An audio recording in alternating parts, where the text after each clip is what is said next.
Sa gitna ng tahimik na silid-aralan, habang ang bawat propesor ay walang sawang nagpapaliwanag, naroon si Jen na nakaupo sa unahan. Hindi lamang basta nakikinig, kundi inuukit sa kanyang puso ang bawat aral. Hindi lang ito para sa grado, hindi lang ito para sa diploma. Ito ay paghahanda sa isang misyong mas malaki kaysa sa kanya. Ang pananaliksik ay higit pa sa datos at interview. Ito ay isang paglalakbay tungo sa katotohanan.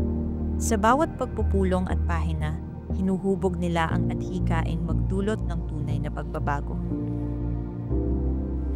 Sa katahimikan, tanging tunog ng pag-type at pagbalik ng pahina ang maririnig.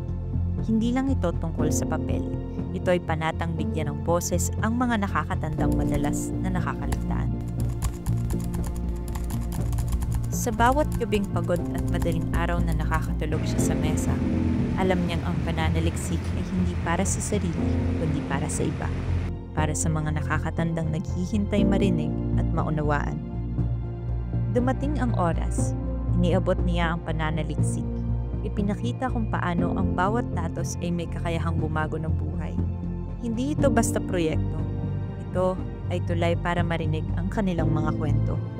Sa unang hakbang, sinalubong siya ng mahihinang palad. Dito niya naunawaang hindi lang ito tungkol sa pag-aaral, kundi sa pagpapahalaga sa mga minsang haligi ng lipunan. Sa mabigat na hakbang patungo sa defense room, dala niya ang pagod, kaba at bawat kwento ng matatanda. Hindi na lang ito presentasyon.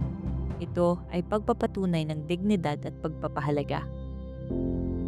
Habang binibigkas niya ang kanyang natuklasan, bumalik sa kanya ang bawat pagsisikap at pagkatuto.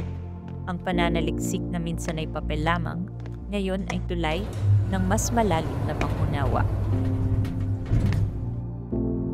Sa pagsara ng pinto, malalim siyang huminga. Tapos na ang defense, pero nagsisimula pa lang ang tunay na misyon. Ang bigyang pansin ang mga tinig na hindi nabibigyang prioridad.